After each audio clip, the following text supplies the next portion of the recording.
boas a todos, a todas e a todes. Hoxe na Moci Radio gravamos dende a Casa da Mocidade de Porta Aberta, porque a Casa das Pedras está en uso co curso de monitores, que ademais estamos, de monitores e monitoras, que estamos moi contentos de como está a sair. Hai un grupiño de rapazada de oleiros que está aí traballando para ser monitora de tempo libre e que a educación non formal na infancia funcione cada vez mellor. Bueno, pois dicirvos tamén, recordarvos como sempre, que para saber, pois eso, como apuntarse aos cursos, como ver as actividades, @centrosmocidadeoleiros.wordpress.com podedes vos enterar de todo e ademais aí tamén podedes suxerir calquera actividade e a través do noso Instagram @centrosmocidadeoleiros podedes estar bixotando un pouquiño pois todo o que imos facendo, as nosas stories e tamén pois as nosas publicacións. Hoxe na mesa da Moci Radio temos a Adrián Baliño. Moi boas. Moi boas, Abel. Se vai facer unha entrevista a iba a decir Xesús, iba a cambiarlle o nombre, pero os nombres non se cambian. Jesús Ricardo Martín Fernández. Moi boas, que tal? Buenas, moi bien, encantado de estar con vosotros. Mira, fíjate, como casi como fai 5 minutos que teníamos que volver a empezar a grabación, parece casi que estoy viviéndolo dos veces. Pablo Grela, que ven a contarnos un poquinho tamén do mundo clásico. Oxe, todo este programa ten toda a pinta de que vai ter que ver co mundo clásico.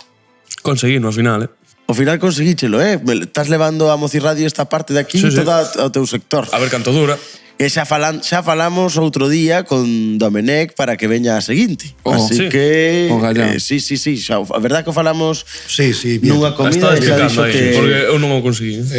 Eu teñolle moito cariño, Foi meu profe. De feito, lle comentei que tiñades... Bueno, Domenech, catedrático de latín no María Casares, no Instituto de aquí de Oleiros, que foi profe tanto de Pablo Grela como de Adrián Baliño. Outro día comendo con él nos dixo que... Porque lle dixen que, bueno, pues nos había chegado información de que era un profesor bárbaro e non sei quen. Me preguntou de quen, dixenlle de Pablo e máis de Adrián, e dixo, bueno, eles sí. O sea, se alguén vai falar ben de min, son eles, pero os demais igual non falan tan ben de min.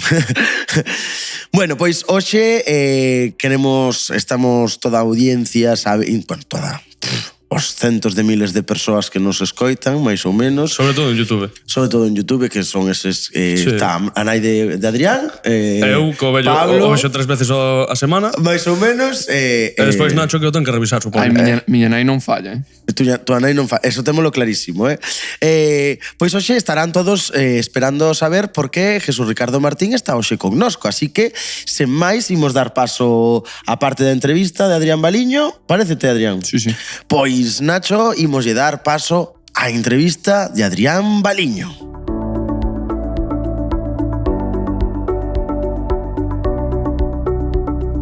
Bueno, Ricardo, antes de... Hai dous temas moi importantes, non, que o teatro e a túa experiencia como profe, que seguro que aprendemos moito dela, pero así por unha pregunta de contextualizar un pouquiño.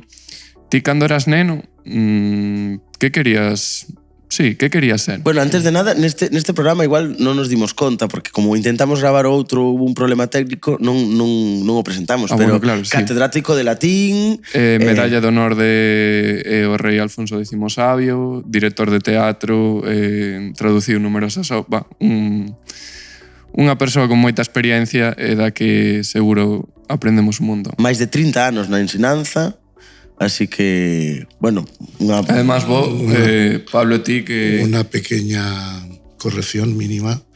No es medalla, es cruz de Alfonso X Sabio. La cruz de... Bueno, pues eso. Que porque es parte da orde, ¿no? Porque desde entonces ya voy con la cruz de cuestas. Perfecto. Pois, agora sí que xa sabemos un pouquiño máis. Vamos a saber como entra en todo isto por que non é un profesor de latín a uso. Porque non é un profesor calquera. Claro, pero antes de, digamos, entrar en materia, así para contextualizar que a audiencia se poña en contexto, reitero a pregunta de usted que quería ser de neno, que gustos tiña. Yo quería ser sacerdote, de hecho empecé en el seminario. De ahí me viene quizás la afición, la intriga y la afición por el mundo clásico. y por el mundo del teatro, porque yo hice teatro siendo adolescente. Hice la tesina sobre Plauto.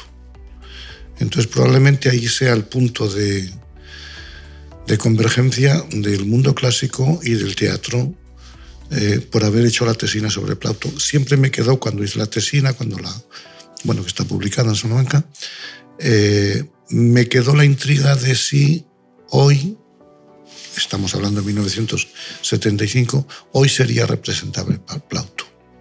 ¿Por?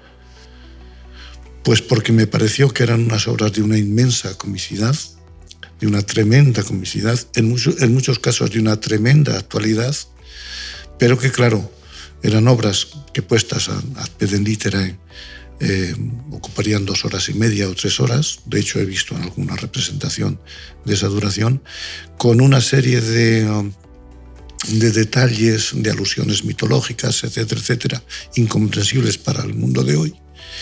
Y me quedó la duda de si adaptándolas al mundo de hoy serían visibles y aceptables y gustarían al público del siglo XX, que eran aquellos momentos. Hice la experiencia, funcionó y hasta hoy. Entón, primeiro, fixeches teatro de adolescente, Sí. E a raíz diso, digamos, y me descubriches. inculcaron en aquellas épocas la importancia que tenía el teatro como, digamos, herramienta educativa en la adolescencia, por la serie de ventajas que acarrea hacer teatro. En aquellos momentos funcionaba la Galería Salesiana. Los salesianos fueron una congregación que ya en el espíritu de Don Bosco estaba, que era que los jóvenes hicieran teatro, por la serie de ventajas que tenía de coordinación, de amistad, de superaciones personales, de compañías, etcétera, etcétera. Bueno, no me voy a extender en eso. Pero yo siempre creí en los beneficios del hacer teatro a la juventud, de los jóvenes que hicieran teatro.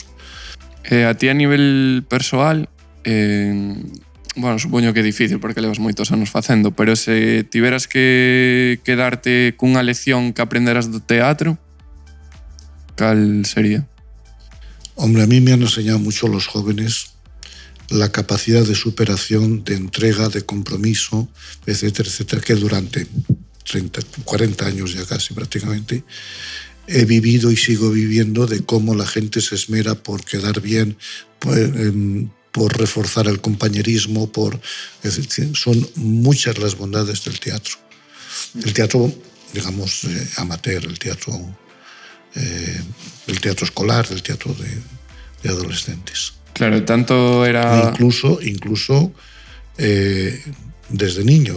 Yo en más de una ocasión, también en entrevistas que me han hecho, defendí siempre que el teatro era necesario, era conveniente, por lo menos, ya en las primeras edades.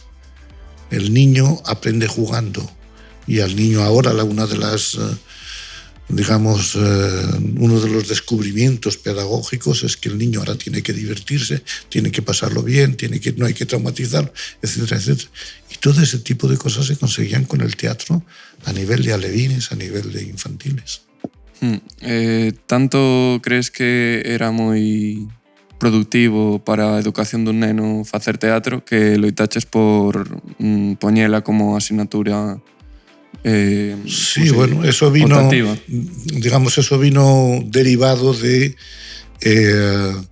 la fama que en aquellos momentos tenía el grupo de teatro Sardiña. En aquellos momentos el grupo de teatro Sardiña ha actuado prácticamente en todos los teatros romanos de España, actúa en todos los teatros romanos de España, y en teatros tan importantes como el Jovellanos de Gijón o el Arriaga de Bilbao, outros teatros. Contextualizar que o grupo Sardiña é o grupo que funda Jesús Ricardo Martín dentro un pouco como unha especie de extraescolar nos institutos Sardiñeira e Elviña, e por eso sale Sardiña, non? Sí, sí. Aí sale, non é porque tivera unha manía cos peixes, senón porque xuntando os dous salía Sardiña. Sardiñeira e Elviña, sí.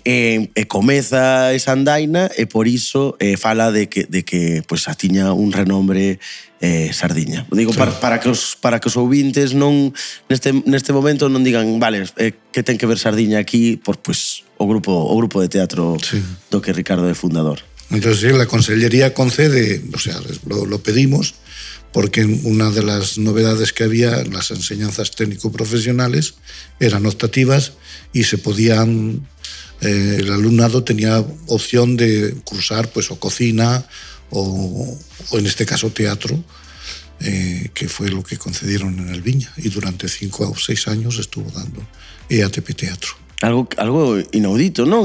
Na comunidade autónoma. Sí, eso sí, es único. Xa que saiu o Grupo Sardiña, non? Eu tiña a pregunta de que significou para ti o Grupo Sardiña. Bueno, fue mi vida. O sea, en muchos casos desbordó al tema profesional de las clases. En algunos casos yo me veía desbordado y dedicaba más tiempo al teatro que a las clases de latín y después de griego. Pero fue algo que yo introduje en los jóvenes, en los de enseñanza secundaria, y que luego fueron los propios jóvenes los que me llevaron y me exigieron, y cada día me exigieron más y cada día querían más. Y me dejé llevar por eso. Pero sí fue entrega total y absoluta. Perdoa que meta unha pequena cuña, cando Ricardo di que foi a súa vida, creo que os que pasamos polo Grupo Sardiña, tamén para os ouvintes, eu pasei polo Grupo Sardiña, foi a vida non só de Ricardo, de todos os que pasamos por aí. Lóxicamente, el durante 30 anos, nós os que pasamos pois menos tempo, pero durante ese tempo recordo que era a nosa vida, e todavía todos os exardiños e todos as rapazas e rapaces que pasamos por aí seguimos dicindo que marcou absolutamente o noso rumbo vital. Bueno, marcó porque para un adolescente de 16, 17 años, incluso menos, en momentos empezaba con 12, 13 años, pues ir a Segóbriga o ir a Itálica o ir a Sagunto y actuar ante 2.000 personas, o ir a Tarragona, actuar ante 2.000 personas y que 2.000 personas te aplaudan y te coreen, pues eso evidentemente llena, claro, y eso. E dirixidos por unha persoa que, ademais de ensinarnos responsabilidade, ensinarnos un montón de cousas, tamén sen igual facer moitas como dicilo, moitas expresións de amor, porque Ricardo tampouco era a persoa ou creo que era menos que ahora expresivo a nivel de darnos os parabéns. Sabíamos que nos quería e nos quería moitísimo. Entonces, non só son esas experiencias, senón con quen as compartes. En este caso, dirixidos e capitaneados por ti, estaba claro que foi unha experiencia do máis increíble. Bueno, es que evidentemente si tú vas a un teatro romano donde te esperan 2.000 espectadores, en Mérida, por ejemplo, 2.500 espectadores, los nervios cunden y los nervios unen, porque acabó todo el mundo nervioso y todo el mundo está pendiente de una misma empresa, que salga bien, y entonces acabas teniendo los mismos sentimientos que cualquier alumno, cualquier actor en esos casos. Vale, así agora tocando un pouco o tema de que vostede foi profe, eu tiña así a pregunta. Fui profe, no, fui catedrático, perdón. Eu tiña así... Que non sei moi ben, ao final, hoxe en día é o homólogo, non? Ser catedrático que profe. Sigue existiendo profesor. Antes era profesor agregado y catedrático. Ahora sigue siendo profesor de instituto y catedrático. Pero xa non se pode ser catedrático. Sí. De hecho, Fernando Domenech es catedrático desde la semana pasada. Accedió. Lo que pasa es que ahora ya no es oposición libre como en mi caso. En aquellos tiempos, estoy hablando del año 70, había 2 oposiciones, una para cátedras y otra para agregadurías. Entonces te presentabas a una u otra según y de hecho mucha gente se presentaba a las 2. Yo no me presenté nunca a agregados, me presenté a catedrático y salías catedrático directamente. Y en aquellos tiempos el organigrama de los institutos era un catedrático y luego 1, 2, 3, 5, 17 agregados según según que esa asignatura necesitara muchos profesores. Había asignaturas como la rama de historias o la rama de físicas, incluso latín, que necesitaban varios agregados para cada cátedra. Non tiña, mira, Qué interesante. Sí, o sea, non tiña ni La idea. diferencia que hay ahora es que ya se accede a catedrático por antigüedad y méritos. Entonces, en un departamento puede haber 1, 2 o 3 o 4 catedráticos. Catedrático que é o nivel máximo antes de ir á universidade a dar clase, non? No tiene Non ten que ver. En su día, cuando yo aprobé, sí que había, porque era el Ministerio de Educación. Pero en un momento determinado separan Ministerio de Educación y Ciencia y Ministerio de Universidades. Entonces, al ser otro ministerio en estos momentos, no tiene nada que ver la universidad con instituto. En su día, sí que cuando yo aprobé, sí que tenías que ser doctor. O sea, catedrático de instituto y doctor, y podías acceder a profesor de universidad. Eso, al ser dos ministerios distintos, desapareció totalmente. No tiene nada que ver. Interesantísimo. Eu a pregunta que tiña, creo que tamén pode ser interesante. Ti cursaches latín?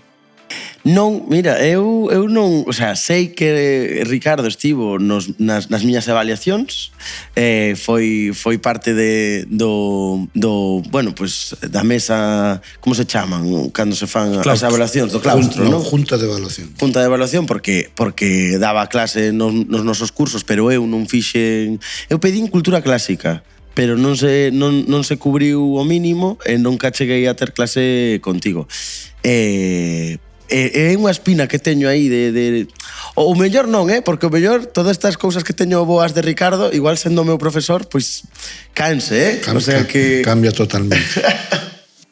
Pero, bueno, tamén podes entrar porque es unha persoa razoable.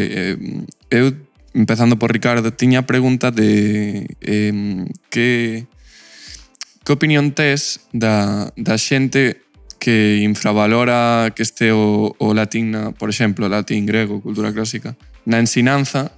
Vamos a ver, y en estos momentos estamos viendo una situación a nivel mundial, grandes diferencias culturales.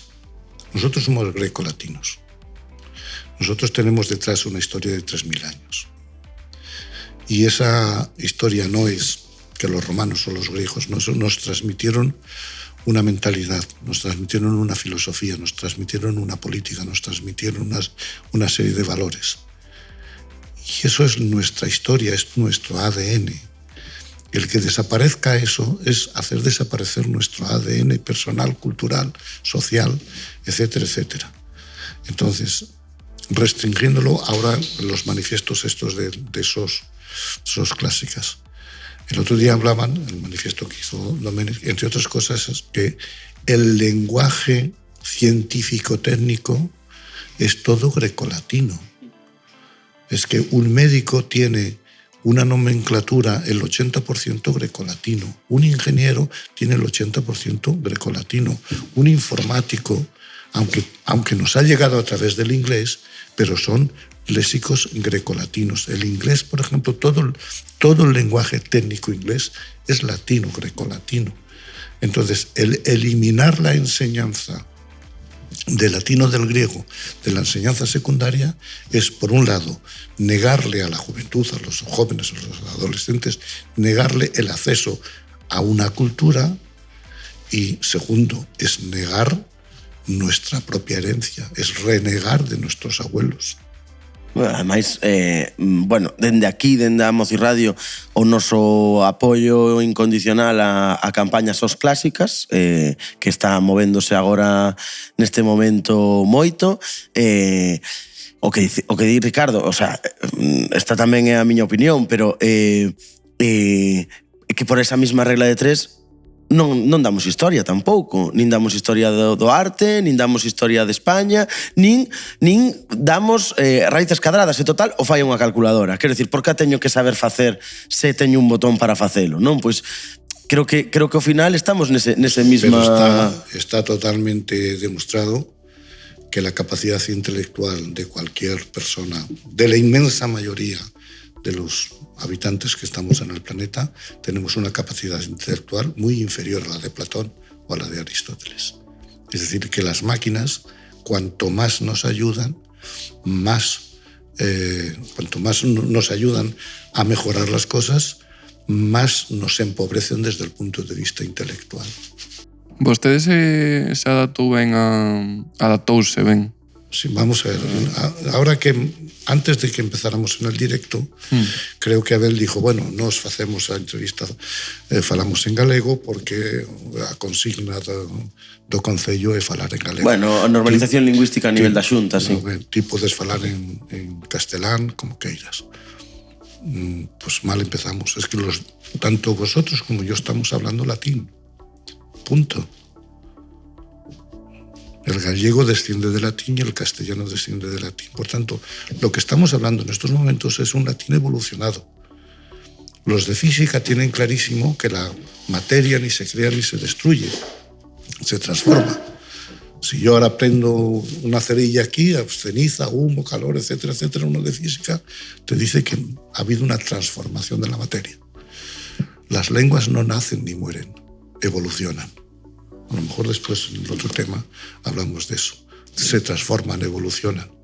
Y lo mismo que uno de Pontevedra tiene un falar galego distinto de uno de Lugo, pues uno que habla en Toledo tiene un hablar distinto de uno que habla en Coruña. Pero en todos los casos son distintas ramas de un mismo árbol. Bueno, he de dicir que fixeches un artigo na Voz de Galicia justamente falando diso. Vivito e coleando. Dis exactamente o mismo a materia. Porque estiven releendo estos días, que además o miramos con Pablo tamén as noticias que podían ter que ver contigo e tal, justamente por correxir que así a xente nos escoite. Parece ser que a materia xa non non é que se destrúa, sino é a enerxía. Bien. É a enerxía. Hai un comentario na Voz de Galicia no teu artigo que dun científico que dice non é a materia, xa no ramo científico é a enerxía a que só se transforma, non é a materia. Así que aí queda por si acaso. A enerxía se transforma. As linguas evolucionan. Justo. Y nosotros somos herederos del mayor patrimonio lingüístico de la humanidad. Vamos a ver, si partimos de la base de que el inglés, que bueno, ya es de la rama indoeuropea, lo hablan 2 o 3 mil millones de personas, pues partamos, por ejemplo, el coronavirus. Hoy los 8.000 millones de personas que viven en el planeta conocen una palabra latina, conocen bastantes palabras latinas. Es decir, la herencia grecolatina es la mayor herencia desde el punto de vista lingüístico. Si hablamos desde el punto de vista cultural, la herencia de Occidente es la que dominó el mundo durante milenios y la que expandió la cultura por el mundo. Hoy tenemos distintas culturas, la musulmana, la occidental, la oriental, etcétera, etcétera. Pero la más importante y la más transmisora fue la cultura occidental. Volviendo entonces a lo de la enseñanza del latín y del griego, creo que quitar el latín y el griego de la enseñanza secundaria es privarnos de una riqueza y de una fuente de vivencias que no habría que luchar en contra de eso. E así xa un pouco axilizando, que Abel di que 2 preguntiñas rápidas. Sí. En tono xa persoal, en referenciado a cando fuches, bueno, eres, porque aínda, a pesar de estar xubilado, o título, en plan, non é ex-catedrático, non? É catedrático. Catedrático latín jubilado. Eso no se pierde. El título... Solo faltaría tamén, non? Sigo teniendo el título en casa. A miña pregunta era que aprendeu vostede da xuventude? Mucho. Se podes... Bueno, reitérome co do teatro, pues, pero se podes decir... Vamos a ver, el teatro a mí me permitió, y la enseñanza me permitió el estar en contacto presente con la juventud. Eso que en general el adulto va perdiendo a medida que va creciendo, a medida que se va haciendo adulto, a medida que se va haciendo mayor, a medida que envejece, a medida que se hace anciano. En muchísimos casos se pierde el contacto con la juventud. Entonces, comportamientos juveniles, determinados comportamientos juveniles, pues, en materia religiosa o en materia sexual o en muchísimas materias, distintos comportamientos de la juventud, muchos adultos no los entienden precisamente porque no conviven. A mí, tanto la enseñanza como el teatro me ha permitido estar, a mis casi 74 años, me ha permitido estar en contacto permanente con la juventud y ver cómo va evolucionando año a año o generación a generación. Es decir, de mi edad a la edad incluso más, porque ya no sois exactamente adolescentes, sois ya algo más que adolescentes. Es decir, hay 5 generaciones, cada 15 años hay una generación nueva. En España ha habido una gran evolución desde el punto de vista social, político, económico, etcétera, etcétera. El teatro y la enseñanza a mí me ha permitido estar en constante vivencia, permanentemente estar en contacto con la juventud y verla, entenderla y comprenderla. Xa a última, esta xa un tema de actualidade que dubidei en preguntar, pero creo que sí que é axitado. Eu vouche pedir que imagines que te tes que poñer diante dunha clase, non? Así, ao empezar, se preguntan, profe, que che parece o que está pasando en Ucraína en galego? Pero moi breve. E dis, 2 preguntas e abre un melón daqui a melón no, porque xa avisamos que é breve. Siempre, vamos a ver, yo no soy polemólogo, ni muchísimo menos, pero es decir, no soy entendido de guerras, ni muchísimo menos, pero yo pensé que este tipo de comportamientos de destruir, de los genocidios, o sea, destruir ciudades, de arrasar hospitales maternos, de los genocidios, creí que eso era época pasada, que la humanidad lo había superado. Es decir, todo el mundo ha oído hablar de Hitler, de Stalin, pues, de los tercios de Flandes, de las guerras de Julio César, etcétera, etcétera. Yo pensé que eso ya formaba parte de la historia y que la humanidad había superado ese estado, el mundo civilizado. Oyes hablar de guerras, pero te parece que son gente que todavía no están civilizados, que no siguen. Pero una Rusia actual que se considera intelectualmente capacitada, que se considera primer mundo en estos momentos, que sean capaces de arrasar, de asesinar a unos hermanos suyos, porque Ucrania, en definitiva, son rusos, es casi una guerra civil eso. Pero está convirtiéndose en un genocidio. A mí es horroroso. He llegado a llorar viendo imágenes.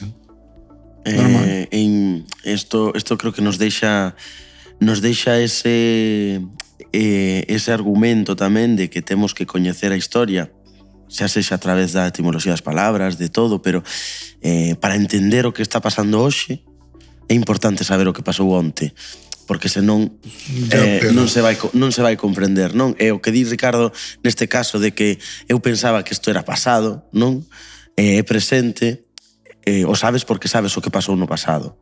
Pero senón non serías capaz de facer a comparación. Por lo tanto, ao final, eso que comentas nos dá os argumentos necesarios para dicir temos que seguir traballando na historia, temos que seguir sabendo o que pasou para non cometer os mesmos erros, por lo menos os que estamos ahora aquí.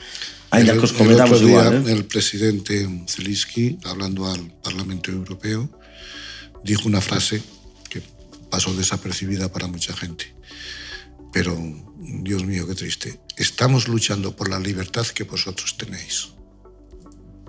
La gente no se da cuenta lo que vale la libertad. Probablemente ahora nos demos cuenta lo importante que es ser libre, lo importante que es ser demócrata, lo importante que es vivir en una sociedad donde sí, sus peleas de distintos partidos o distintas tensiones, pero aquí tenemos libertad de hablar, tenemos libertad de expresión y no nos encarcelan por decir que estamos en contra de algo. Correcto, pois imos dando paso xa á seguinte sección. Quedámonos con partes importantísimas como que as clásicas teñen que seguir dándose nos institutos apoiando esta parte de SOS clásicas que a campaña que está a facer. Tamén dicirvos, tamén recordar partes importantes, non? 30 anos, máis de 30 anos facendo teatro, máis de 30 anos con adolescentes, máis de 30 anos con Plauto, así que moitísimas grazas por estar hoxe aquí, Ricardo. Ademais, cruz do rei Alfonso X o Sabio, así que agora agardamos que nos botes unha man nesta seguinte das seccións, que é Etimoloxía Noticias con Pablo Crela.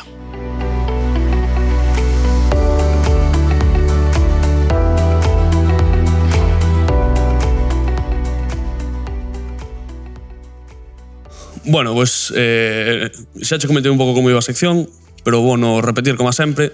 O que suelo facer é traer unha noticia así chamativa, graciosa, bueno, que cause algo no espectador. Normalmente tema sexual, así concretamente. E hoxe non vais a E hoxe non, pois estou contentísimo.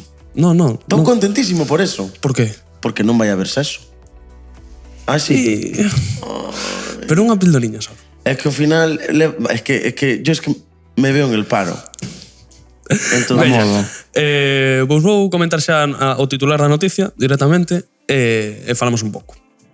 A noticia é: artistas de graffiti reemplazan la pintada de Ronald McDonald, el payaso de McDonald's, vomitando con otra pieza mucho más llamativa.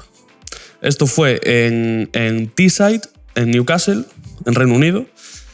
Lo que hicieron fue... que hai unha pintada moi importante. Había un graffiti de Ronald, do payaso de McDonald's, sí, vomitando xusto diante dun McDonald's.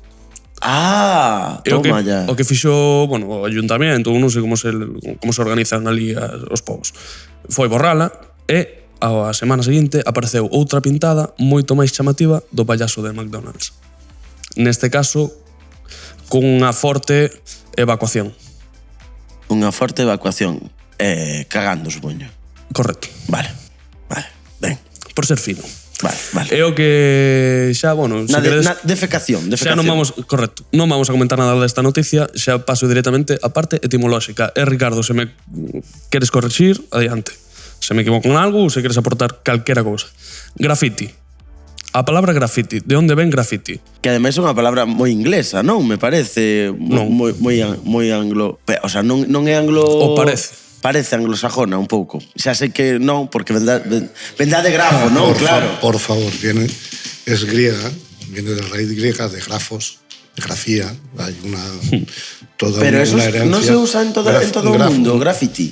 Sí, pero es una palabra griega.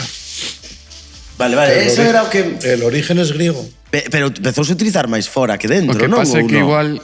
O que pasa é que se pensa que é un anglicismo, como dicías ti, o que pasa é que a palabra vende do griego, literalmente non case non sufre variación. Vendo griego é como empezaron a usar os ingleses igual, claro, cuarto urbano e todo isto, se pensa que ven de aí. Eso é o que a min tiña na cabeza, vale. Pero non. Vamos a ver, cultura occidental. Uno de los errores que hay es pensar que graffiti es singular y el plural grafitis, como esto es plural. El singular es grafito y el plural es graffiti. Es un latinismo, pero es de herencia griega. O sea, grafo significa arañar, por tanto, en esencia grafito es lo que se araña en la piedra, lo que se escribe en la piedra. Que a latín despois evoluciona a gravar, creo. Non é, xa non é... Sí, bueno, lo que permanece es el griego, que es la grafía. Grafía, gráfico, etcétera, etcétera. E ten que ver con arañar, fíjate. Arañar en la piedra. Claro. Toma castaña. Era o antigo método, as escrituras primixenias, era arañar, non tiñas nada que pintara, se non me equivoco. Por aí os petroglifos e todo isto era arañar na pedra, as tablillas en Roma eran así, eran de... Tiñes un pau de madera, eran de cera ou de que eran de... Eran de cera. Arañabas a tabla e escribías. Que Ricardo cuando se siente cómodo dice, bueno, pues venga. Vale, perdón. De graffiti nos vamos a ir a Pompeya. Bien. En Pompeya estás posto, creo, bastante, por lo que me comentaron. Bueno, sí, Foi moitas veces. Está varias veces. Sí, Eu fun con él a Pompeya. Eu non estive na outra, en Herculano, no outro lado do Vesubio. Está muy bien también, Sí. pero son dos mundos É distintos. moito máis pequeno, verdad? Sí, y en Pompeya están descubriendo constantemente. De hecho, hace muy poco descubrieron un Thermopolium que alguien dijo que habían encontrado el McDonald's de Pompeya. Anda, fíjate. Sí, en Roma, en Pompeya, en Roma, en el mundo romano, pues existía lo mismo que ahora. Bares donde simplemente te sirven La comida rápida. cervezas, restaurantes donde puedes entrar a comer y sitios donde vas, coges la comida y te la llevas para casa. Ese era el Thermopolium. Y han descubierto, creo, uno impresionante. Xa faláramos de comida aquí, de comida rápida, de Roma. Sí, das barritas das enerxéticas barritas, e tal, sí. Por que nos vamos a Pompeya?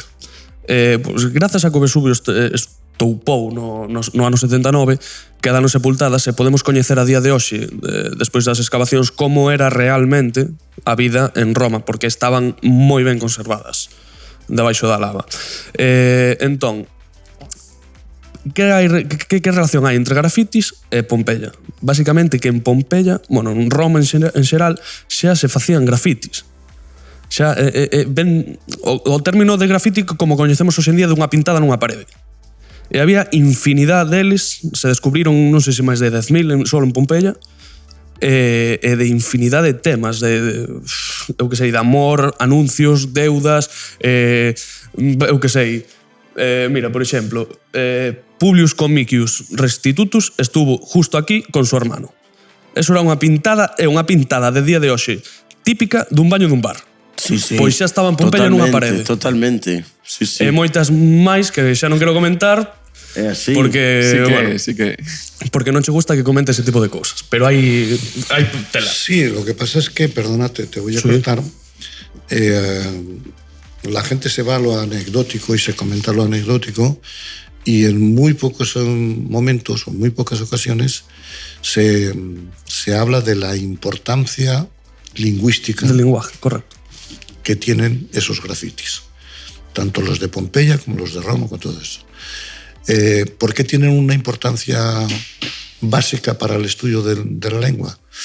Pues porque normalmente quien escribía esos anónimos, muchos de ellos anónimos, quien escribía en los váteres, quien escribía en las paredes, no era precisamente Cicerón, que pronunciaba un discurso, tenía sus amanuenses que le copiaban lo que él decía. Ni era Séneca, que tenía todo un mundo para escribir. Entonces nos ha quedado el latín clásico, el latín culto, que llamamos culto, y el latín, no voy a decir latín vulgar, voy a decir el latín coloquial. La traducción del latín vulgar está mal hecha, porque nosotros ahora por vulgar entendemos Algo despectivo. algo despectivo, sí, secundario, imperfecto, etcétera, etcétera. Y no, era el latín del vulgus. El vulgus era el pueblo. El pueblo. Entonces yo prefiero hablar de latín coloquial o latín popular. Y ese es el que se nos ha transmitido a lo largo de las generaciones una tras otra. Es decir, el latín, la gente no se acostó un buen día hablando latín y al día siguiente se levantó hablando castellano, claro, gallego, francés o inglés. Esa ha sido una evolución lenta, constante, a lo largo de los milenios. Y eso nos ha llegado a través del latín coloquial. Precisamente la riqueza lingüística de las lenguas romances estriba en que en un momento determinado hay un renacimiento. Y eso de renacimiento, recuerdo que a un alumno le pregunté qué significaba renacimiento. Yo no sé, alguien que nació, ¿no? Pero sí, renació. ¿Quién renació? Yo que sé, alguno por ahí. No, quien renace es la cultura grecolatina. Y nosotros tenemos ahora dos idiomas superpuestos. El que nos proviene por vía de la evolución normal, de generación tras generación, de padres a hijos, de madres a hijos. Precisamente el tema de Ucrania nos puede ilustrar ahora un poco la transmisión lingüística. Nosotros hablamos de nuestra lengua materna. ¿Por qué? Porque son las madres las que nos transmitieron el idioma. ¿Por qué? Porque los padres se fueron a la guerra, los padres se fueron a la emigración, los padres se fueron con el barco a Terranova, los padres se fueron al campo, y quien cuidaba de los niños eran las madres. Como ahora en Ucrania, quienes están viniendo en el éxodo de millones de personas son las madres y los niños. Y los padres se quedan allí. Eso nos ilustra cómo ha sido nuestra evolución. Entonces, el tema de los grafitis, lo importante es que nos enseñan cómo se hablaba a nivel coloquial en el siglo II antes de Cristo, en la época de Cristo, o 200 años después de Cristo, que era no distinto, pero variado porque estaba en constante evolución. Hay un librejo por ahí que se llama el Appendix Probi.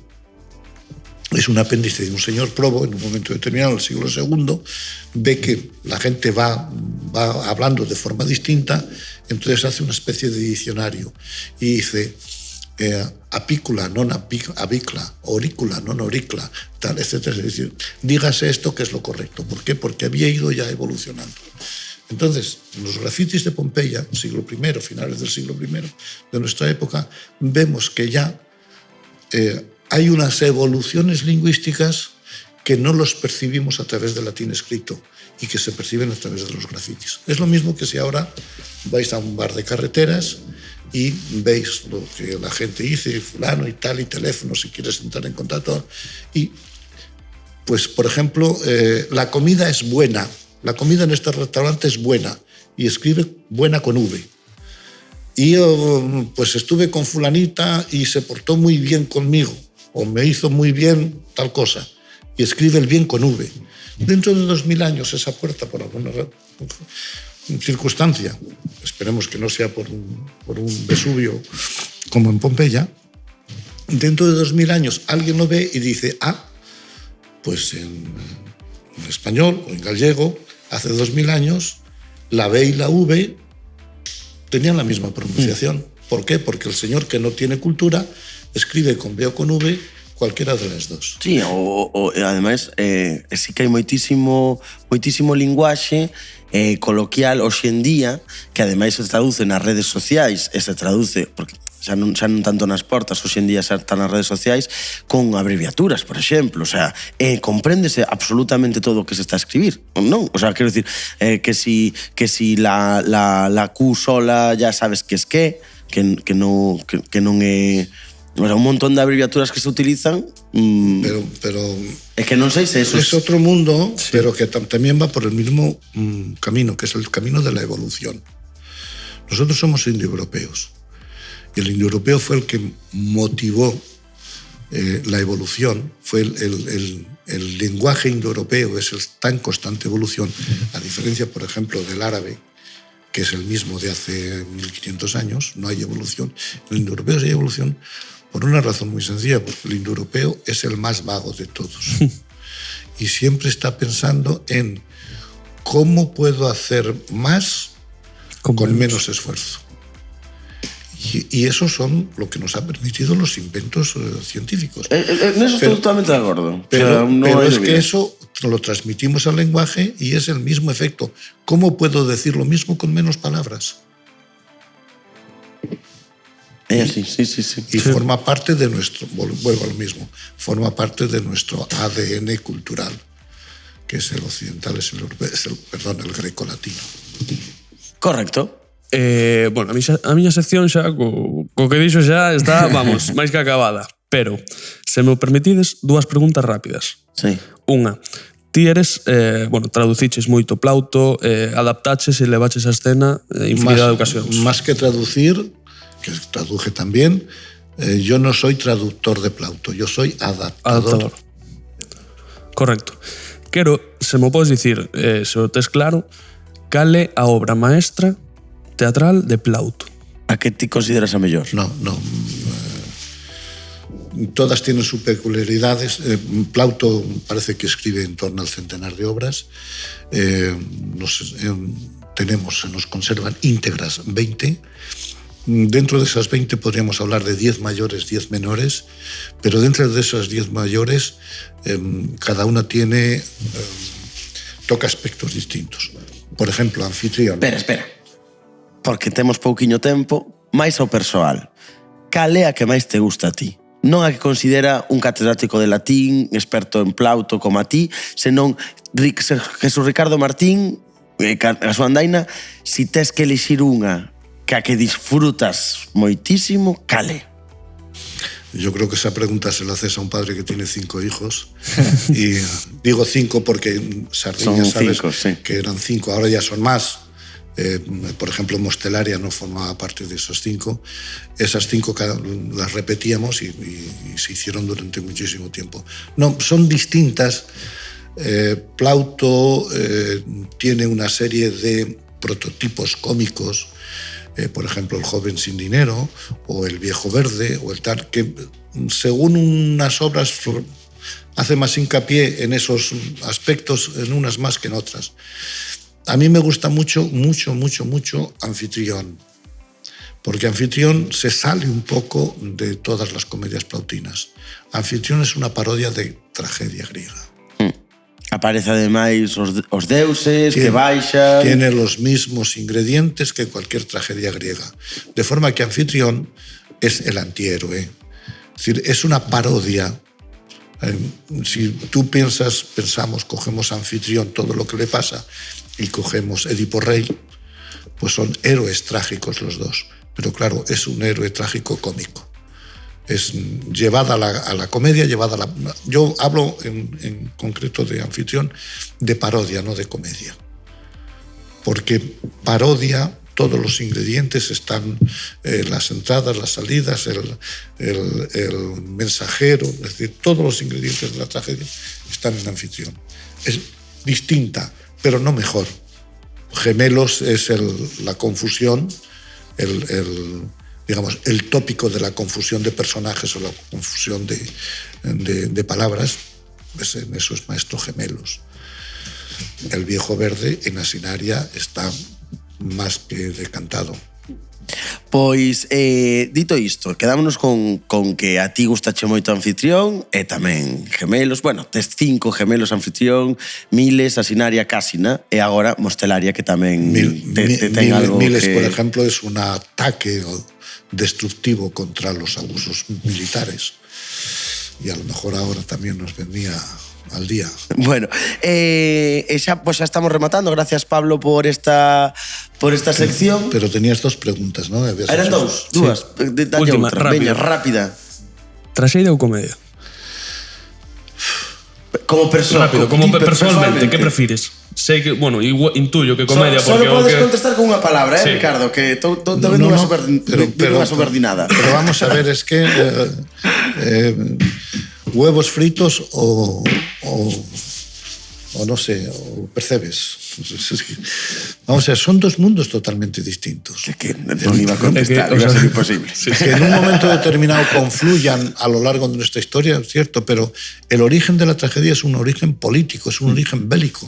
Surge a raíz de las guerras médicas. Eres director de teatro desde fai 8 anos. Con que disfrutas máis? Dixindo unha tragedia ou dixindo unha comedia? Disfrutar... A ver, es más bonita, más agradecida la comedia. Vale. Más agradecida la comedia. Quedámonos con iso. Sí, pero perdonad, pero es que las tragedias, todas las tragedias, me estoy intentando montar Troyanas porque Troyanas tiene una actualidad terrible. El mensaje de Troyanas es, en toda guerra, quien sufre precisamente es quien no va a la guerra, que son las mujeres y los niños. Lo estamos viendo. Eso es cierto. Es decir, las tragedias transmiten un mensaje.